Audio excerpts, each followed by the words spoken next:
जय हिंद दोस्तों। इंडिया के मेडल्स की टैली कैसे बढ़ सकती है। इंटरनेशनल इवेंट्स जैसे कि ओलंपिक गेम्स में हमारे जो आज की तारीख में मेडल्स आ रहे हैं, ये आज के बढ़ते हुए इंडिया की छवि के हिसाब से तो बहुत ही कम है। दोस्तों, अगर हम देखें कि 2008 के जो बीजिंग ओलंपिक हुए थे उसमें चाइना का जो टोटल गोल्ड टैली था वो 48 था, और उसके बाद में चाइना स्लाइटली डाउन हुआ और 2016 में चाइना के गोल्ड की संख्या सिर्फ 26 रह गई थी। उसके बाद में चाइना ने इंप्रूव किया। 2020 में लगभग इन्होंने 40 मेडल जीते, और अब वापस से 2024 का जो ओलंपिक हुआ है इसमें वापस से चाइना और अमेरिका दोनों 40-40 गोल्ड के साथ टॉप पर है। और ओवरऑल मेडल्स की बात करें तो यूएसए टॉप पर है, सेकंड नंबर पर चाइना है।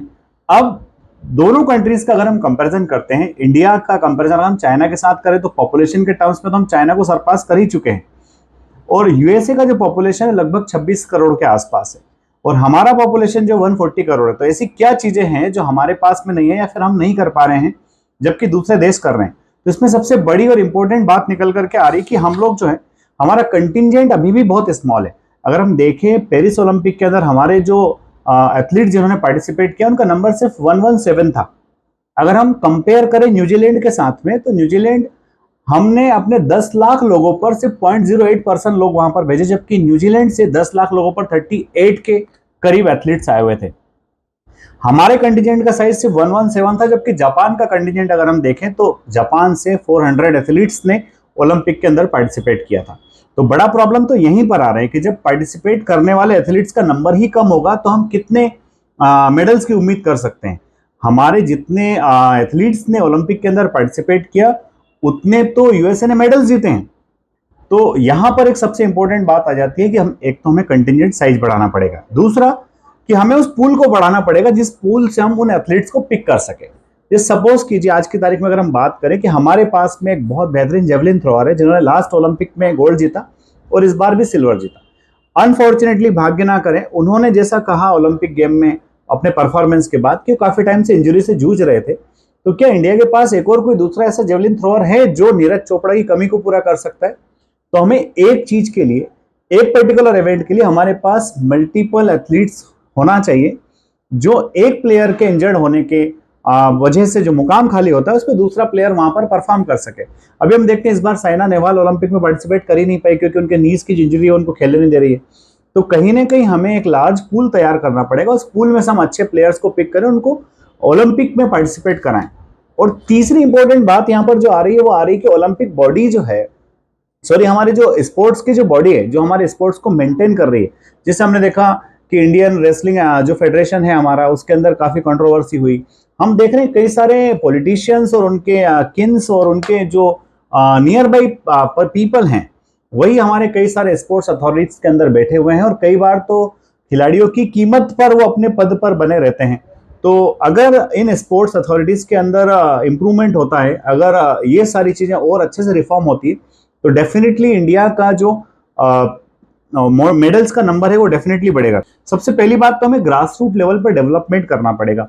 नो डाउट कि इंडिया में हायर लेवल पर ये टॉप क्लास का इंफ्रास्ट्रक्चर बहुत अच्छे से डेवलप हुआ है, बट इस टॉप क्लास के इंफ्रास्ट्रक्चर को यूटिलाइज सिर्फ वही प्लेयर कर पा रहा है जो उस लेवल पर पहुंच चुका है, जबकि हमें तो ग्रास रूट लेवल पर डेवलप करना है। हमें स्कूल से उस बच्चे को निकाल के लाना है, हमें अपनी यूनिवर्सिटी से उस स्टूडेंट को निकाल करके लाना है जो उस लेवल पर परफॉर्म कर सकता है। तो ग्रास रूट लेवल पर डेवलपमेंट की बहुत ज्यादा आवश्यकता है। नेक्स्ट हो जाता है कि कोचिंग और ट्रेनिंग प्रोग्राम बड़ा इंटेंसिव एंड रिगरस होना या रखना पड़ेगा, क्योंकि अभी हम देखते हैं कि जब हमारे प्लेयर्स एक पर्टिकुलर लेवल पर पहुंच जाते हैं तो कहीं ना कहीं उनको विदेश जाना पड़ता है अपनी ट्रेनिंग के लिए। जब अच्छी गुणवत्ता के कोचेस हमारे यहाँ रहेंगे, आप देख रहे हैं आईपीएल में इंडिया की जो है लगभग 10 टीमें खेलती है, उनमें से कई सारी टीम्स के साथ जो है फॉरेन कोचेस इंडिया में आकर के कोचिंग देते हैं। जब इंडियन क्रिकेट टीम को वो सारे कोचेस यहाँ आकर कोच कर सकते हैं, तो हमारे दूसरे एथलीट्स को, दूसरे स्पोर्ट्समैन को वो क्यों नहीं कर सकते। डेफिनेटली जो है गवर्नमेंट इस लेवल पर इनिशिएटिव लेगी भी, और हमें आगे चल करके नंबर ऑफ एथलीट्स जो पार्टिसिपेट कर रहे हैं ओलंपिक के अंदर, उनकी संख्या देखने को मिलेगी।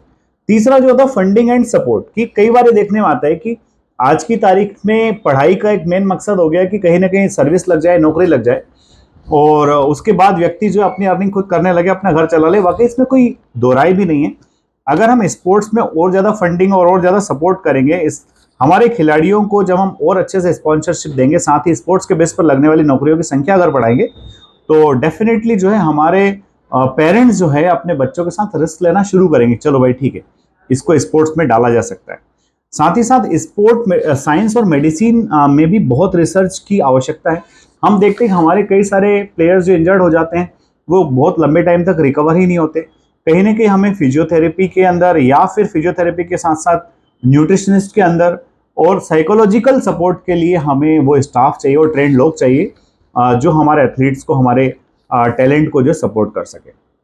नेक्स्ट बात जो आती है कि टैलेंट का identification also plays a crucial role. ऐसे नहीं कि एक खिलाड़ी आपने तय कर लिया और वो खिलाड़ी अगर एक जगह अच्छा परफॉर्म कर जाता है तो फिर 10-15 साल तक उसी पर्टिकुलर एथलीट पर रिलाई किया जाए। एक अच्छा टैलेंटेड बंदा, उसको आइडेंटिफाई करना, स्कूल लेवल पर आइडेंटिफाई करना, जब वो 6th-8th क्लास में रहे वहीं से आइडेंटिफाई करके उसको लाना। तो टैलेंट आइडेंटिफिकेशन के लिए हमारे पास में पोटेंशियल लोग और पोटेंशियल टेक्नोलॉजी होना चाहिए कि एक अच्छा व्यक्ति अगर किसी छोटे लेवल पर अच्छा कर रहा है तो उसको डेफिनेटली पिक करके एक बड़े लेवल पर प्लेस किया जाए।